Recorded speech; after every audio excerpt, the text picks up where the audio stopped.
Hi, my name is Goldman. I'm the director and founder of Goldman and Associates. Our firm has a primary focus on family law issues here in Michigan, and today we're going to continue our video series designed to educate and inform the public, so please subscribe to our channel.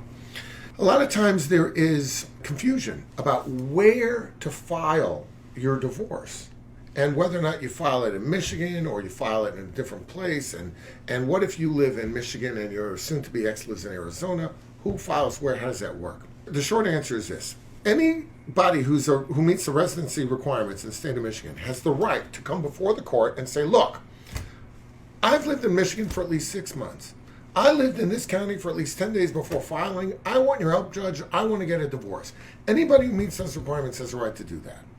It doesn't matter if your ex moved to Iowa or Arizona. It doesn't matter how long they've been there. As long as you meet the requirements, you can come and you can file for divorce here.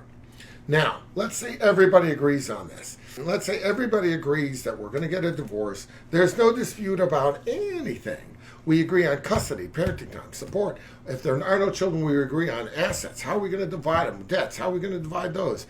There might be, assets in the way of a house, or stocks and bonds, mutual funds, money in the bank, IRA. All these things we agree on.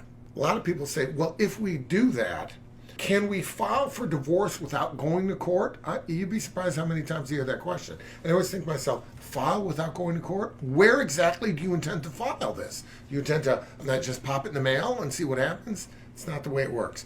When you want to get a divorce in our state, you've got to go to court. You've got to file appropriate pleadings with the court. There's a certain amount of copies that go one place, certain amount of copies that go to another place. You have to serve the other side. You have to file proofs of service to the other side, what side's been served. If there's an answer, you got to deal with it. If there's no answer, you want to request a clerk's entry default, you got to do that too. You want to request a default judgment. There's all these things that have to be filed, even if everything's agreed upon. If there's no dispute at all, there is a goodly amount of work that has to be done because even though there is no dispute, the relationship is a complicated one.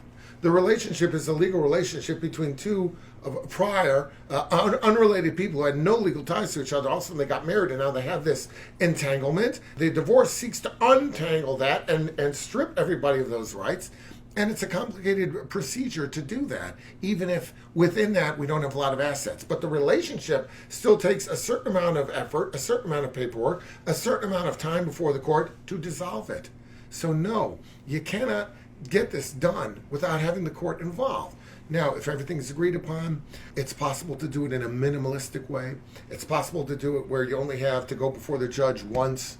All your other things could be with the court clerk, but to go before an actual judge, maybe you only have to do that when you're finalizing. I mean, there are ways to minimize it, but make no mistake. You're going to go before a judge, and this matter is going to have to go before the court, no matter how simple it is. If you have any questions about your case, reach out, and we'll be glad to help you out.